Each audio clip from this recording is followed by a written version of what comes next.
Greetings, nerds. This is Saint and Nerd. I'm your host, Sarah Belmont, and with me, as always, is our Mr. Producer, Will Polk. How are you doing tonight, Will?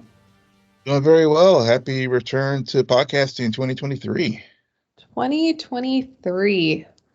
That's a long time since 2015. Yeah. Oh my God. Yeah, It's yeah. a new year, and we are back on Tuesday, and we'll be apparently during pre-show discussion, we decided to do Tuesday at least for the rest of this month, because next week with the premiere of The Last of Us, we're going to start to cover that show. And because no one else besides HBO releases good content in January, we're going to do Tuesday nights for at least January, potentially move back to Thursday nights in February, depending on how Sarah feels about The Flash season 9 premiere. And when I say how I feel about it, will I watch it? I don't know. We know you'll watch episode 9 at least. Oh my God, you in the episode 9. You know, it's been a long time. Like I loved Arrow until the last season of Arrow, and then I hated Arrow, and I really didn't care for that finale. I don't think Steven did. Yeah, and I've mixed emotions about even Stephen Amell. But I don't know. I know that I want to at least see how The Flash ends. Mm-hmm. And it makes sense. I'm curious in kind of a mean way to see how they incorporate Amell into the finale, because there's a logical way, but then there's going to be the way that these writers probably end up doing it, which is the illogical way. So I'm kind of curious about what their quote unquote creativity will bring us with that. Let's bring him back. Yeah. I'm thinking, given that Diggle and Wally are in that episode, and given that we lost Oliver during Crisis, so I'm thinking it might either be a flashback. I see what I did there, or he comes. I guess he comes back from from a plane with, from whenever I guess we last saw him going off with Felicity. So, but I'm thinking it might be. Yeah. Because a flashback would be way too obvious and might I say again, logical. Yeah. Logical. And the only other reason why I said the flashback is because they're also bringing back blood work in that same episode. So that was the only reason why I thought that. I don't know anymore. I can't follow these people. Man, and so it's crazy to me because just an hour ago I was doing some stuff before we started to record, and I looked at Twitter and I'm like, what do you mean Golden Globes are tonight? Mm-hmm. It's Tuesday. We're coming back on Tuesday. Why the fuck are the Golden Globes on a Tuesday night? It doesn't make any sense to me. I get football season's happening, but football season always happens. And yet on a Tuesday, they're like, here's the Golden Globes. Yeah. But I guess they're just happy to be on at all, because last year they weren't even on television. So they're like, well, we'll just, we'll give them the night after the college football championship. People are just kind of even though that game sucked, but which basically people stood around waiting for Ant-Man, and that's probably the only reason why anybody stayed around it, the way that thing went. But yeah, Golden Globes are tonight, and I had completely forgotten that they were tonight as well. Yeah, I was going to blame you, but then I realized we both took a long break, so I can't just put all that fault on you. Nope. But I also, pre-COVID, totally know all about the Globes, Oscars. Mm-hmm. Since then, have completely fallen off the bandwagon. I even had a break. I had an extended period of time to watch movies, to watch things. And I did watch a few things that we will talk about. However, I didn't watch really a single movie. Yeah, I had plans. Actually, wait a second. Okay. I did watch on Apple TV, the Jennifer Lawrence, Brian, is it Brian Henry Tyler? Oh, I know who you're talking about. Yeah, you guys, everyone knows who I'm talking about, but isn't it a 3-name situation? And I'm just Paperboy from Atlanta. Yeah. He was in The Immortals. Yeah, exactly. Brian Tyler Henry. Yeah. I watched that movie, Causeway. Boring. Boring. Couldn't even finish it. Yeah. Boring. I had a bunch of the potential Academy nominated films on my list of things to watch over the holiday, but I didn't make it either. You didn't make it past football, y'all. I made a little bit past football. I know you made a little past, and I'm kind of jealous because one of the things you did watch, I had on my list. I had Abbott Elementary on my list. I didn't get to it for some reason. I just didn't get to it. So, considering you watched it, Will, do I need to really prioritize? Because we got The Last of Us, but I do have some space coming up in the next month to get some things knocked out. But should I really invest in Abbott Elementary? You should completely invest in Abbott Elementary. It lives up to the billing 100 times over. It just amazing comedy. And the cool thing about it, so I do have kids. One is almost finished with school. One's both kids are in high school now. But thinking it back to when they were in elementary school, and so it's relatable that way. But even if you don't have kids, just the humor, this past week's episode was I completely, it was about podcasting, and so the situation where the one teacher, he set up a podcasting club, and he's white, so the school, so Abbott Elementary, for folks who are not familiar, is set in inner city Philadelphia. Quinta Brunson is the creator, and speaking of Golden Globes, the series won again tonight. She won Best Actress in a series, and one of her co-stars also won. It really goes through the challenges that the teachers and the staff and have to deal, and the students deal with in this school. And it's as far as the camera work and everything, it's they do have a documentary crew and the film and that the principal invites into the school.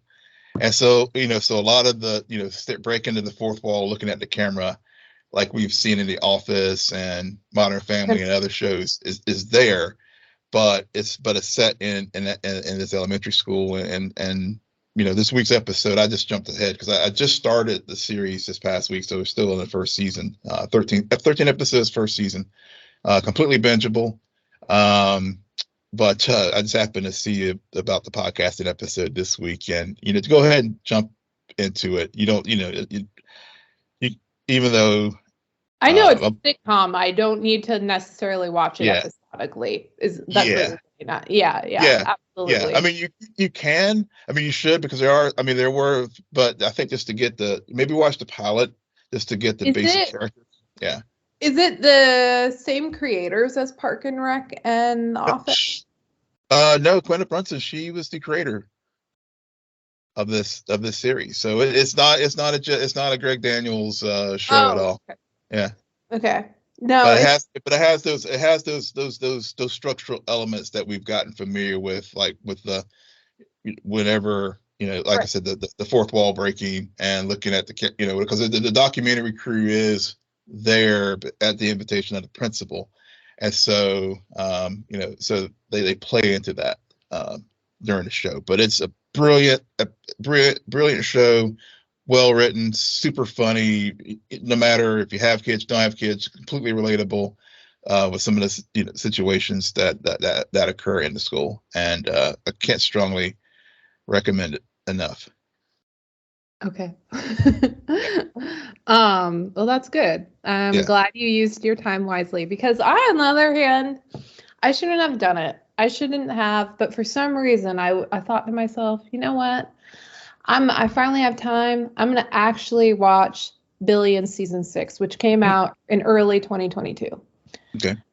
There was a reason why I didn't immediately watch this season. There's a reason, and for those who have watched Billions and have watched the season 5 finale of Billions, y'all know what I'm talking about.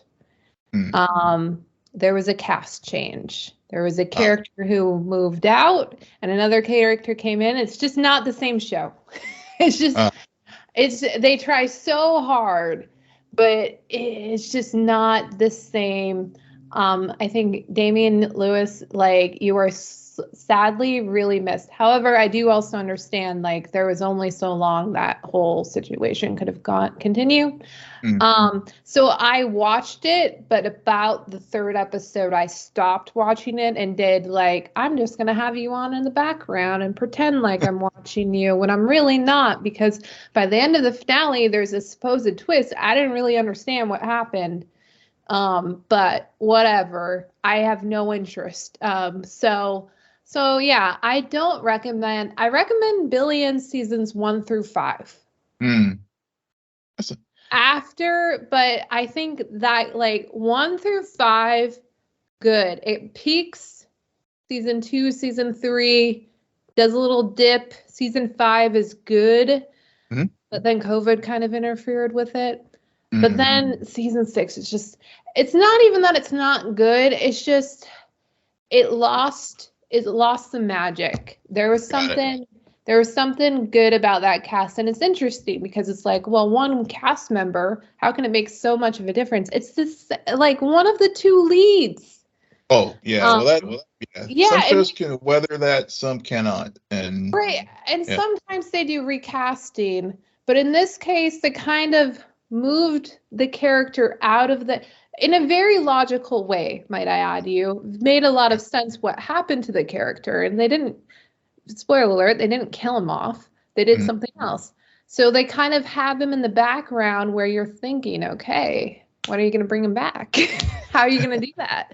And that's what I'm like, okay, I'll watch the last season when I know it's going to be the last season of the show because I don't know when they're going to bring that character back. mhm. But they replaced him with the actor Corey Stalder, who plays Darren Cross in Oh, Ant-Man. yeah. Oh, Yeah, yeah. Yeah. Yeah. yeah, great actor. Yeah. He filled the role in season 5. He can't. No. It's not the same. Like him versus Paul Giamatti is not the same as Damian Lewis versus Paul Giamatti. It's just not the same. So that is my take on Billions season 6. Again, seasons 1 through 5, good watch. But yeah, season 6, not so much.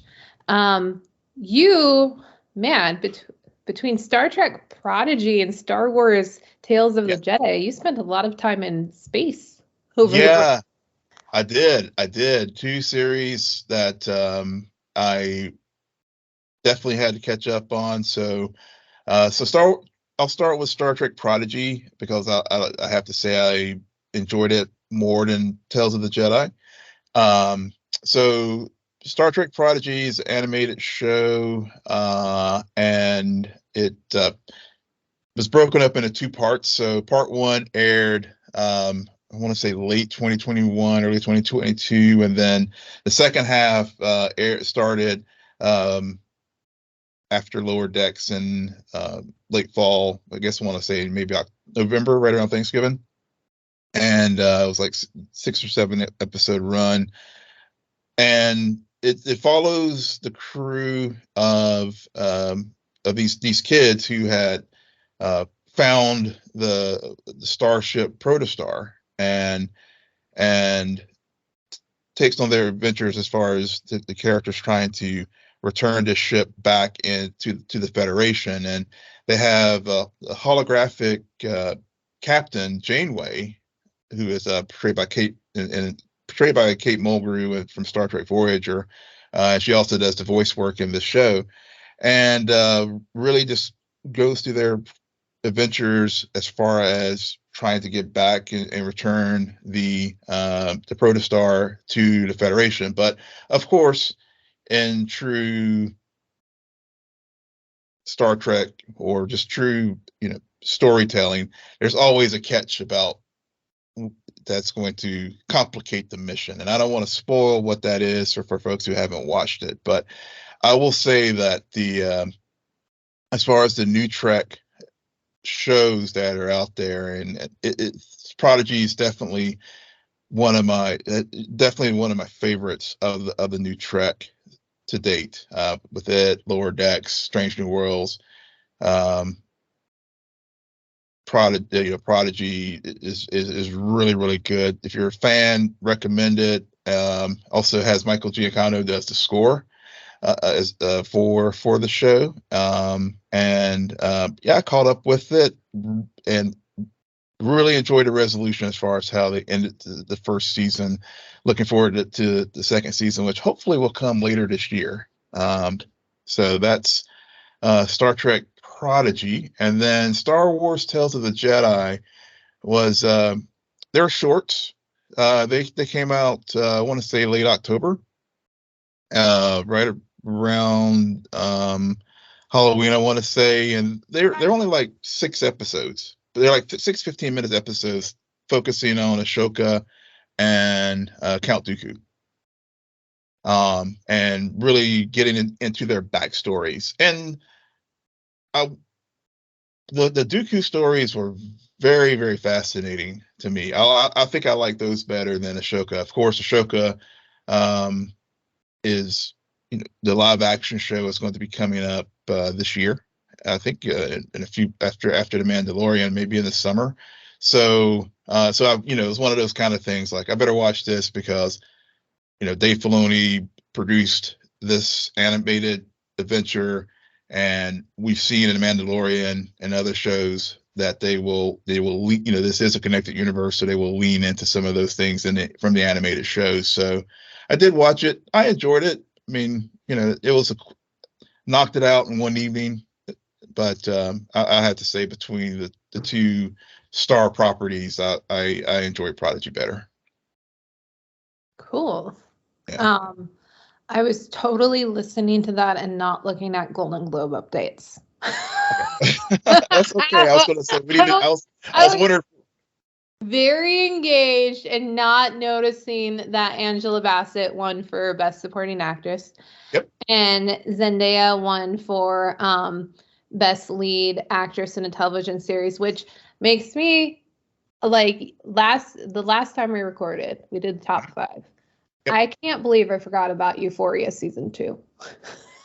I didn't say anything at the time. I went back and I listened to our show over the break, and I was like, I was surprised that you didn't mention that.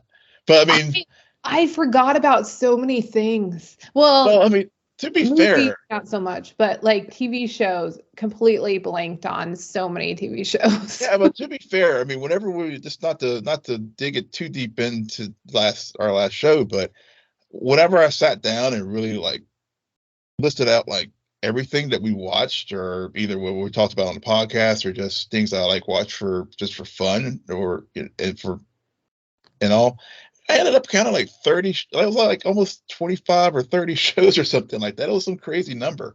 So yeah, it was a lot of good. I mean, it was a lot of things last year.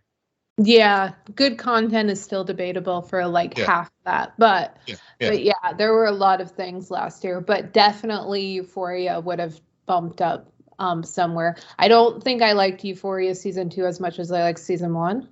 Yeah, but yeah. Other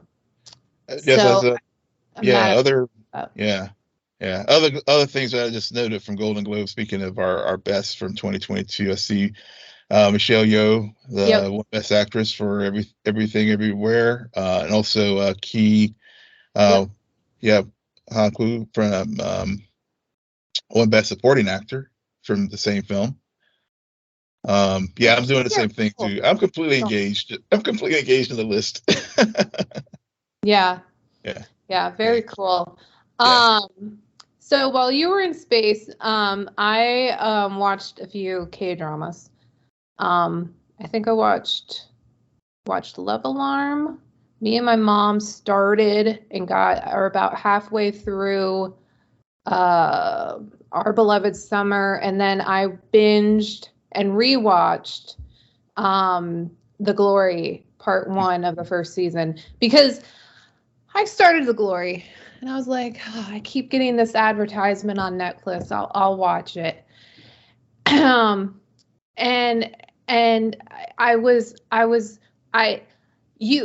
okay, if you're gonna watch The Glory on Netflix, which I highly recommend, the first episode I had to skip through a lot of it, not for my typical reasons. Typically I skip through a lot of stuff because it's boring and I'm like, I could care less. I can't. The story is about a girl who is brutally bullied. And that is mainly shown in the first episode. And when I say brutally bullied, it is sadistic. And she survives it, grows up, and then the show is mainly about her revenge on these people. Wow.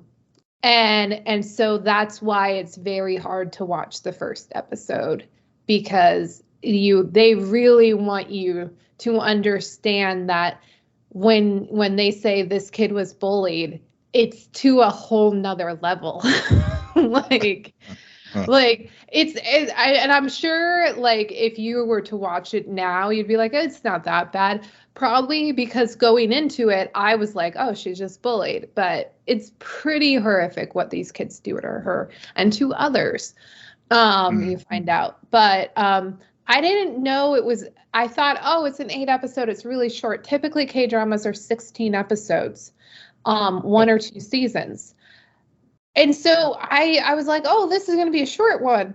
Only, like, I should have known by that last episode. I'm like, how? You got an hour? You got a lot of things to tie up. We're only getting started. They really are only getting started, because the next 8 episodes won't come until March. Oh, wow. I am pissed. I am pissed. I was engaged by the last 3 episodes. I was fully in it. I was excited to watch. I was barely skipping anything. And then it ended and I'm like, fuck you. Yeah. Don't you hate? I hate it when that happens. Yeah. Like, I hate it when that happens. Yeah. Yeah. And what I liked about it is, there's a lot of times in these types of shows where you are trying to figure out what she has planned, but the way the writers allow you to I don't know how to explain this or articulate this well, but I will just say that I was able to stop thinking and just be immersed in this story for some reason. I can't even name, it's not because of a particular character, anything. It's just for whatever reason the story got me. And I really liked it, and it surprised me how well written it was. But I will just say again, that first episode, if you're gonna watch it with caution. Like, it's pretty intense, and there are flashbacks throughout the rest of the episodes. So even when you think you're out, you're not. Yeah. Well, good that you gave the trigger warning for folks if they choose to watch this show. Oh yeah, triggered warning for real.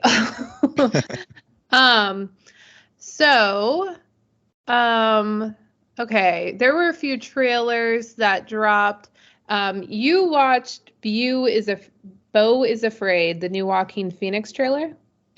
Yeah, that dropped today. It's a A24 film. Speaking of, think of that production studio, and of course, obviously, it was originally. I remember seeing about this film, I guess late last year.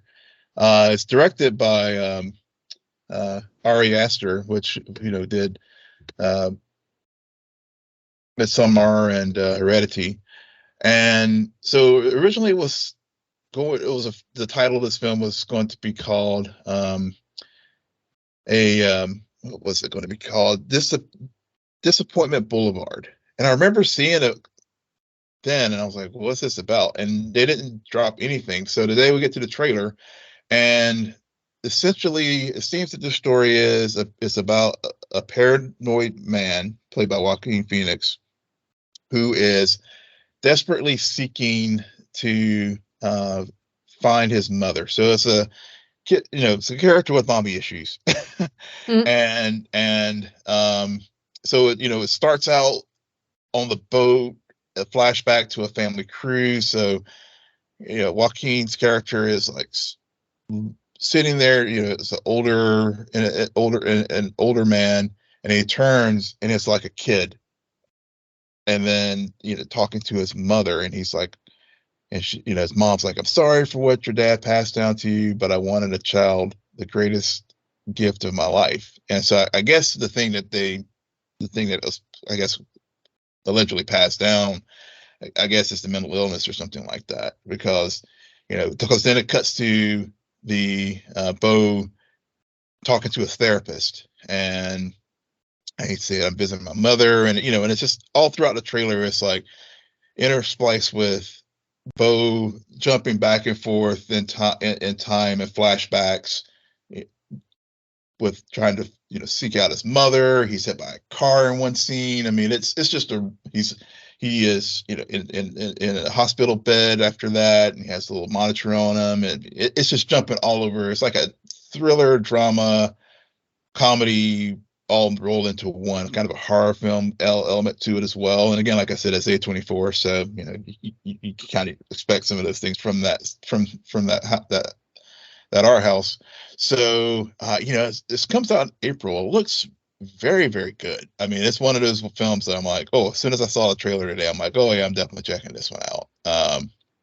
Because it has, they use the sound in the trailer. They use Goodbye Stranger from Supertramp as far as some of the as far as the music that's playing in the background. So yeah, it just really sets that mood so well. So yeah, it's definitely, like I said, it comes out April 21st. Definitely be one I'm gonna check out when it's released.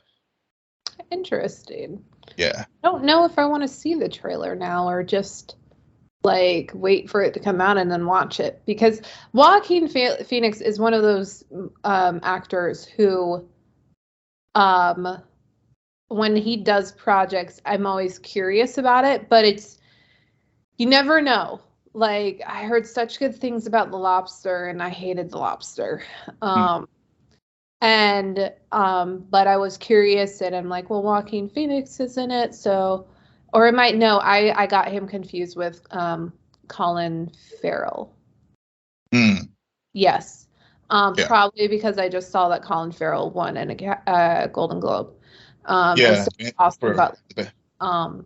Interesting. Austin Butler, who y'all are getting on the bandwagon right now with him playing Elvis. Y'all, I have been a fan of that kid since Switched at Birth on ABC Family. All right.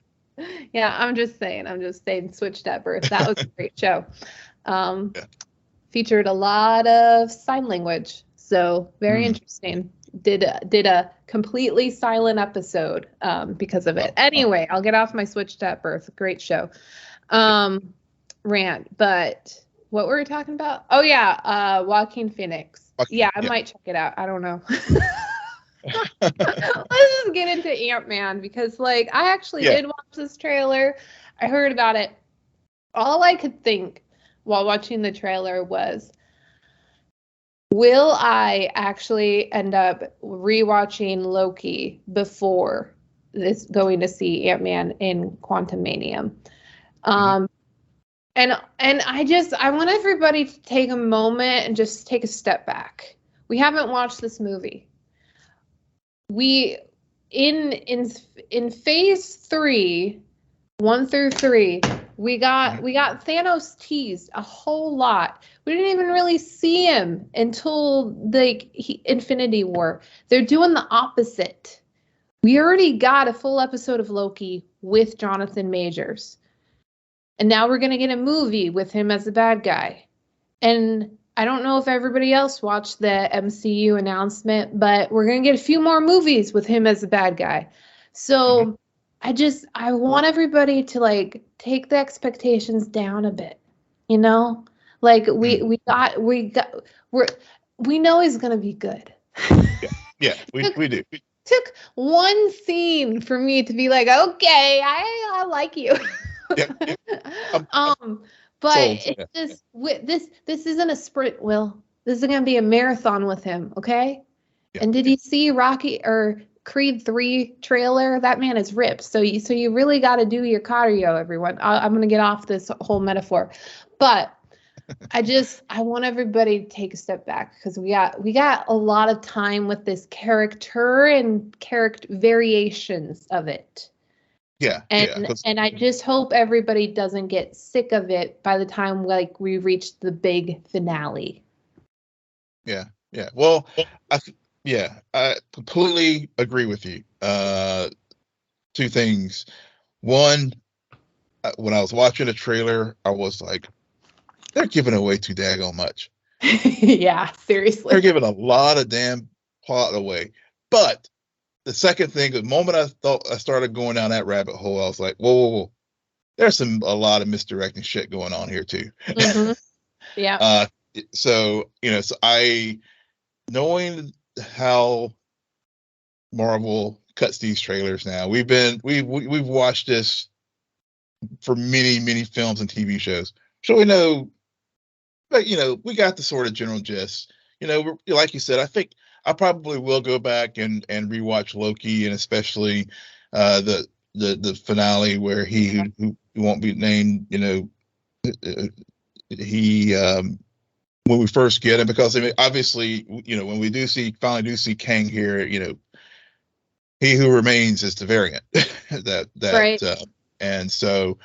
And then with this trailer, clearly, we hear the terms "new destiny" and all that stuff. So of course, like you said, we're in this they're just going ahead and just putting it, reminding everyone we're in this for the long haul for Phase 5 and 6. With the King Dynasty down the line, as far as the next event, the Quantum Saga, as far as the multiverse saga, I think is what they're calling these two phases now, and even Phase 4. So yeah, you're right. We have to think about that. The other thing too is I think this trailer was designed to sort of help calm everyone's nerves as far as the MCU, because I am freely guilty that's charged as far as moments during Phase 4 where I was just like, I don't know, y'all. I remember me last summer with Thor. Mm-hmm. So I'm one of those fans where I'm kind of like, is it too much? I mean, I even raised it on our show. Are we to the place where we're saturated and they need to like style it back a bit? So this trailer for me, like, and I even put it on our socials last night when I saw it. I'm excited for this thing because I feel like they're doing a little course correction here. And to your point, I think they intentionally did that because they realized that we need to get the audience back on track here, and we have a plan. Whereas it seemed that Phase 4 was like all over this place, with the overarching theme being trauma. But beyond that, thematically, those films and shows were really all over the place. So I'm curious of how by the time we get to end of Phase 5, what people will really think about Phase 4. Mm-hmm. I think we might have some recency because I mean, go back and rewatch some of the stuff that first came out in Phase 1, Phase 2. Yeah. It's hard to come off of like an ending phase with pivotal moments, pivotal movies. I think the beauty of Ant-Man and the Wasp is, again, characters we know. It's Mhm. not an intro. We are getting Kang, but this isn't technically the first time. Or I might have said that inaccurately. This is technically the first time we've seen a variant of him. Mhm. Um, and we're I personally, when I watched this trailer, I liked the first one. I don't know why everybody gives it a hard time. Yeah, I I've like it completely too. forgotten about it, but I Yeah. liked it. It's Yeah. perfectly fine. If I can sit, watch a trailer and not remember everything, that is what you want. Because Yeah. then you're not in that theater being like, okay, so, yep, check, got that scene, got this scene, got that Mhm. scene. Where's the new stuff? Yeah. So that's kind of like my perfect what exactly I want. I want to forget you. I want to like you and then forget you. Mhm. Um but I know at the end of the day, I'm seeing this movie not because it's Ant-Man. I'm seeing this movie for Jonathan Majors. Yeah. I really am. Like he is Yeah. what I just that finale, and you're right. Probably if I do go back, I'll probably just watch that finale episode. I've already watched it 3 or 4 times Mhm. alone. I just love that episode so much, Yeah. mainly because of him. And now, well, here we'll see. We'll see how much Paul Rudd lives up to that expectation, because part of the reason why Jonathan Majors works so well in Loki is because of that rapport with Tom Hiddleston. Mhm. And I forget the actress who played what's her Sylvie. face? Yeah. Yeah. So that chemistry is really important. This will be a Yeah. different kind of chemistry, I'm sure, but there needs to be something. And I did see bits of that. I like this trailer too, because we got a little bit more understanding. All they had to do was be like, I just want more time. Like, it's like, okay, Yeah. now Yeah. I understand the conflict. I understand Mhm. what Scott's motivation will be, and how they'll twist everything up in a varied, and I kept getting Doctor Strange vibes. Kept getting Doctor Strange vibes Mhm. and a bit of Spider-Man vibes. And I'm just like, oh man. Because have you heard about all of the shit people talk about No Way Home? None. Oh, because I hear about it and I'm like, good Lord, this is why we can't have nice things. People talk a lot of shit on No Way Home because they're like, oh, it just reuses this whole trope about the multiverse again and again and gets boring. And I'm like, what the fuck? That movie Yeah. almost put me into tears. Yeah. It did put me to tears. And I've been very fortunate. I've heard that's the of Phase 4. That's the one film that I haven't heard much complaints about. But you're right though. And while you were talking, I was thinking about it. Kicking off Phase 5 with Ant-Man and picking Scott of all the Avengers Hmm. to lead off this. It's not one of our big ticket, big name Avengers. It's Ant-Man. Like Hmm. it's just Scott, the everyman. Who just happens to have who's lucky enough to get this suit. Um, and but you're right. I mean, but as you rightfully put it, I mean, the, the conflict that he has that they've set up here, and everybody makes note of how many times Cassie's been recast.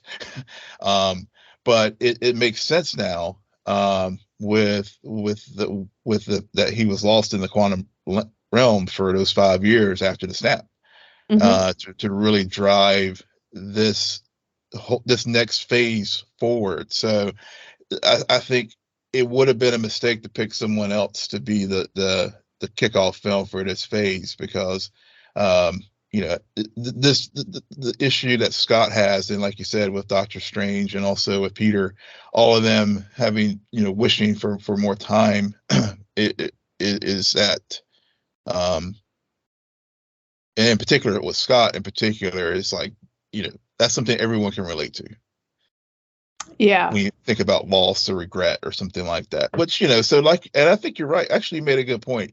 I think when we get to the end of Phase 5, I think you're right. We're going to have a different. I think we'll have maybe I won't say we'll look at Phase 4 in a different light.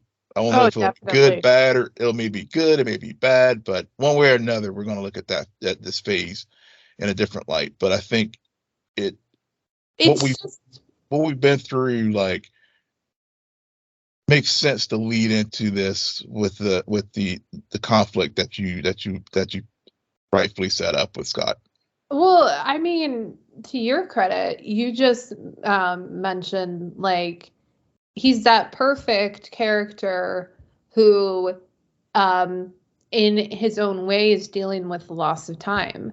And we just went through an entire phase where, yes, it was all over the place, but it did have that consistent theme of loss and grief, in which Scott is also having through the events of this movie. So you're like starting a new phase while continuing that theme and kind of bringing on, like, okay, we're really getting down to business. So, and it's a powerful theme at the end of the day. So it is.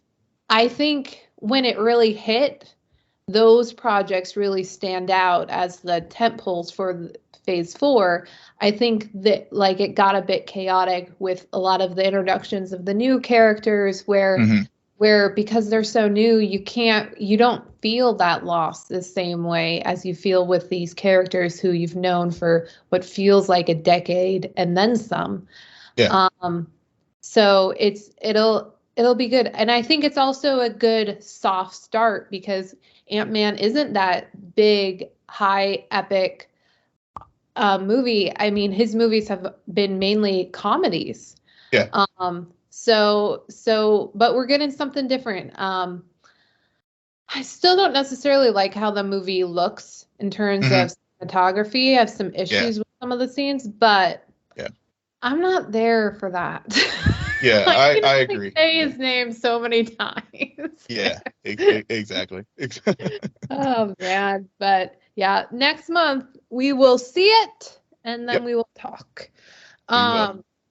Okay, we have one more thing to talk about tonight, and that is episodes 5 and 6 of season 4, Doom Patrol, which will conclude the first part of season 4 that will resume to be determined.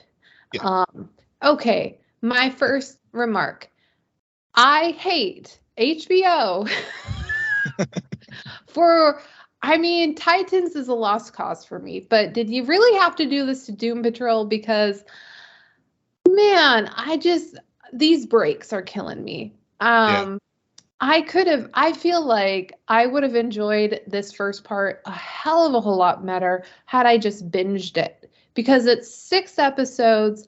I could see a lot of the threads, but I'll be honest, a lot of the threads I also have forgotten about because some of it happened in season 3 and I didn't really like season 3. So I have no idea what happened in season 3. And so I could see the writing that I expect from the show, but I didn't feel it the way I should have. And it just didn't flow as effortlessly because I had watched 2 episodes, then 2 more episodes. Like I don't know. It was so much of a start stop with this. But what are some of your takeaways? Yeah. I like these last 2 episodes. I feel that Youth Patrol had a lot of promise. Yeah, it did. But I don't know. It just seemed thematically a half-baked baby. Yeah. Yeah. But yeah, I don't know. It's just something about it thematically. It didn't 100% work for me. I don't know if it was because we had the story of Larry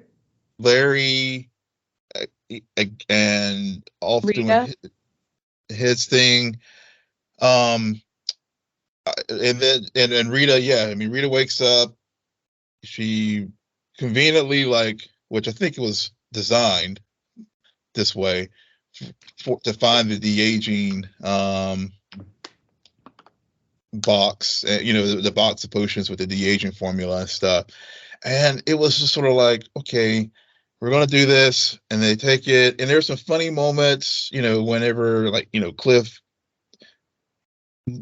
taking it and all. But, and, it's always great to see Willoughby back, because it adds that element to like just call out the zaniness of this, of the crew. But, I like that he was like the babysitter. Yeah. And I wish that he would have not fallen for it, like Rouge. Mm-hmm. But I think you're on to something. This episode did have a lot of promise. I was like, oh yeah, they're gonna all be teenagers. Yeah. But then as the story went on, it should have been a bottle episode. Yeah. It should have, like, you shouldn't have had Larry go off on his own separate adventure. You shouldn't have ultimately Rouge and Rita go on a little excursion. Like, they're kind of in it, but they still feel like a plot C story or C storyline. Yeah. And it really should have been the whole gang at that teenage party.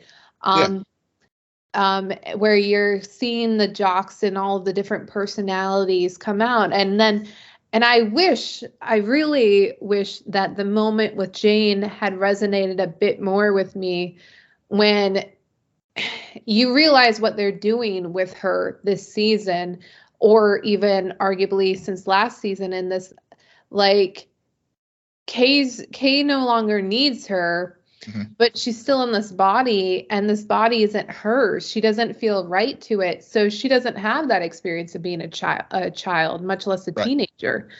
And that whole, like, trying to reconcile what that means and why she would want that, and who is, like, I think they could have, I wish it would have hit harder, and I wish they would have done so much more.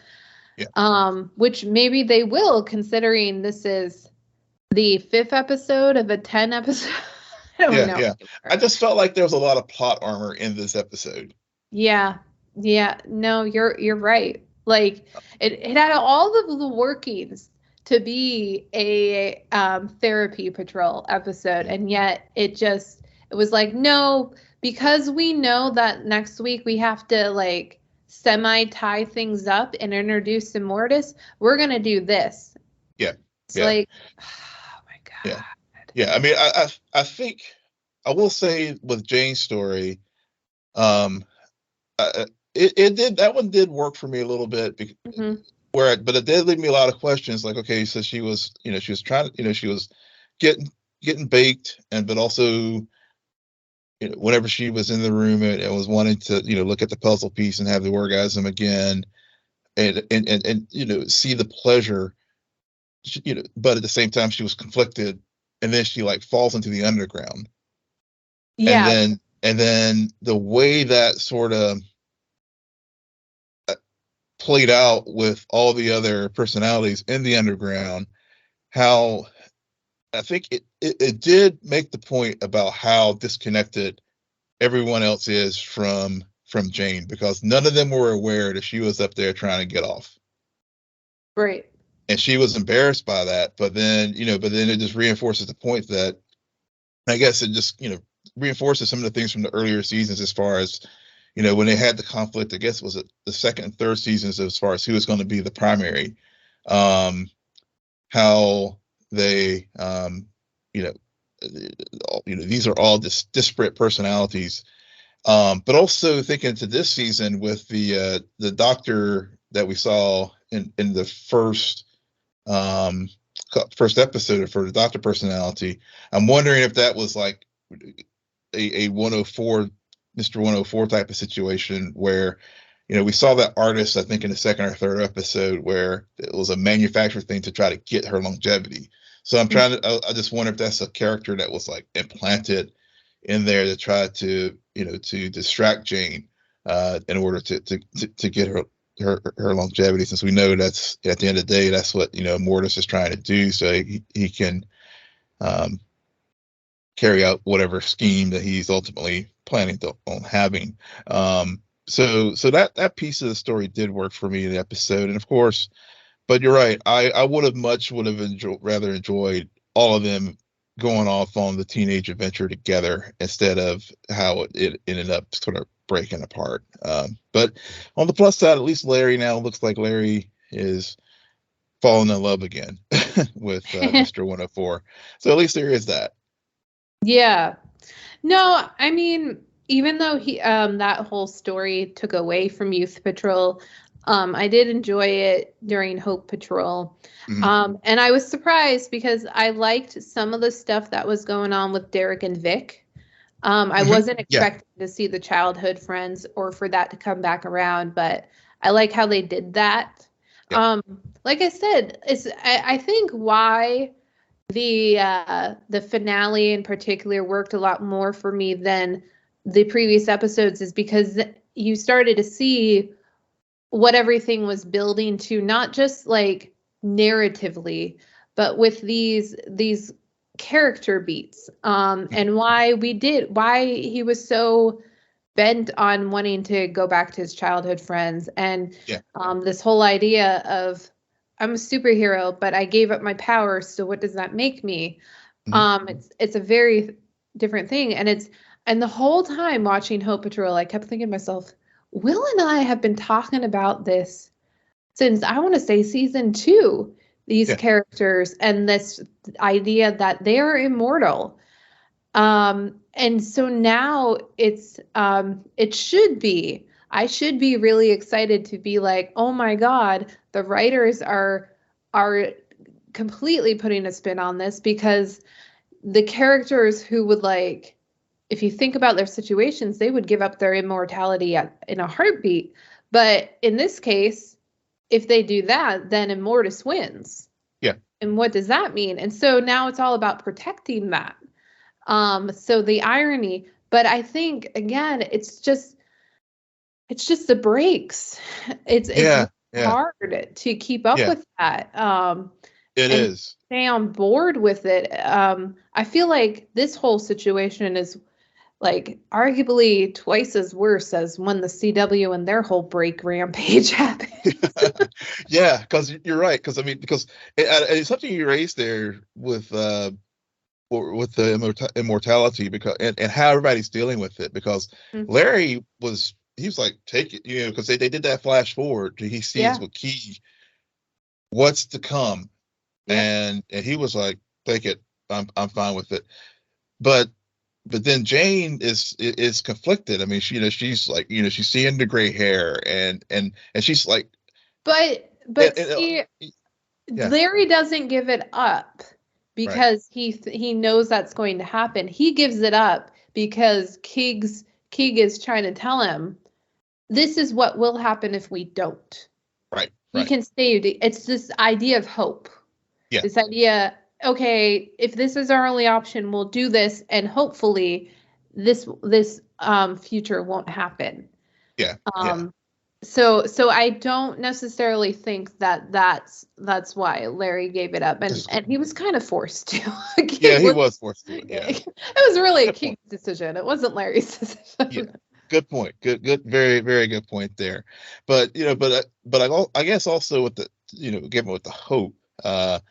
I'm glad you brought up about Vic and Derek and the hope that Vic now has as life outside of Cyborg, and the hope that he because he kind of put up this wall like, I'm a superhero, and pushed his friends away, but but he was like, look, man, I Derek was very like, I'm here for you, and so it's that hope, that eternal hope of friendship and companionship, and I got you, bro, especially when they were like creating the robot to take on the scissor people in Northwith. So there was even in that situation, even though the way the episode ended and they were all like, looks like they're in a situation where they are not going to get out of, clearly, beyond plot armor, clearly there is a level of hope that these characters have, because out there somewhere is Casey and Dorothy too, who Yeah. we're going to there some point we're going to see them in. And even though Bunbury was blown up and I guess got with the Knights Templar with Willoughby, so I mean there's all these little elements out there that the team somehow is going to get out of the situation. And also We know, just because we've watched, this is the fourth season for us. We know that these characters it'll be the loss of hope. But I think that's some interesting points about Vic and his hope returning to actually be able to have the best of both worlds, because you're able to have your friends who are normal and still be a superhero, quote unquote. But I want team episodes. Like, these people need to stop spending time apart. There's something so rich about those first few seasons where all of these characters were together, hopeless and doom together. Yep. I miss the doom. I do too. And I know with Rouge joining the team, and because they've been pairing her off with Rita more, and and I know there was a whole situation there in the ant farm with Wally Sage, and I was watching whenever they were in that room in the ant farm, and we saw Wally. I was like, now is Wally the guy who was like the artist who was helping Immortus? Like, Me too. Yep. Yep. I was right there with you. I was like, okay. I kind of know that he had a thing with Rita, or am I thinking about the right guy? What does Scissors have to do with it? I feel like I should know what Scissors have to do with everything. Oh my God. But with Rouge, what I'll say about her is I really didn't like her or understand her at all last season. I really like her this season. I do too. And I arguably like her inclusion into this family more than I did Dorothy. I know, sacrilegious. But and so I've liked a lot of her moments, especially with Rita. Yeah. I wish she would have more with others. Like she's had some with Cliff. I was gonna say she's had some with Cliff. I can't think of any good moments with Jane, or Vic. And I think she might have even had a few with Larry, but I think she's a good inclusion because she feels after this events of last season just as doom and gloom as the rest of them. So yeah, we want more synergy and group energy with this and less fracturedness. I don't know how many times I have to say this. You don't need an A, B, C, D, E storyline for an episode. You can just have one A episode. And I don't know, did they get new writers? There's something missing. And I can only blame HBO's stupid break schedule for so much of it. But yeah, it's a shame. And whenever they do drop the next 6 episodes, I will spend that first episode being like, where did we leave these guys? I hate the breaks. I'm like, why are y'all doing like linear broadcast model here? You don't have to. It's streaming. Oh my God. You don't have to. I mean, I don't want y'all to, I don't want the Netflix model, but still give me the 10 weeks. I just rather just. Or if you're gonna drop 6 episodes, drop all 6. Like if you're gonna do it so short, drop all 6. I mean, I mean, it's, especially if things go together. We've talked about this before. They dropped the first 3 episodes of Andor because that is one story. That is one episode, 3 parts. Yep. This feels like it could have been 1 episode, 6 parts. Yeah. Or just give us some clarity as far as scheduling. At least that way I just know when it's coming back. I think that's the overarching thing for me is I don't know when this show's coming back. I mean, I know obviously it'll be after Titans, but we haven't gotten confirmed dates as far as when they're going to drop, parts 2 for either one. Yeah. Oh my God. Yeah. I can only trust Reddit, but for so much, Yeah. Well, on that note, Will, why don't you tell our listeners where they can find you? Yes, it's been fun getting started again with you again tonight, my friend. And you can find me at Will M Polk, WILLMPOLK. And you can find me at SJ Belmont, SJBELMONT. Please follow our crew on Twitter at Scene and Nerd. Friend us on Facebook, follow us on Instagram, and visit our website, www.sceneandnerdpodcast.com. But most importantly, rate, follow, and comment on Apple Podcasts, Spotify, YouTube, Google Podcasts, or wherever you get your podcasts. Good night, Geek Out. You're welcome.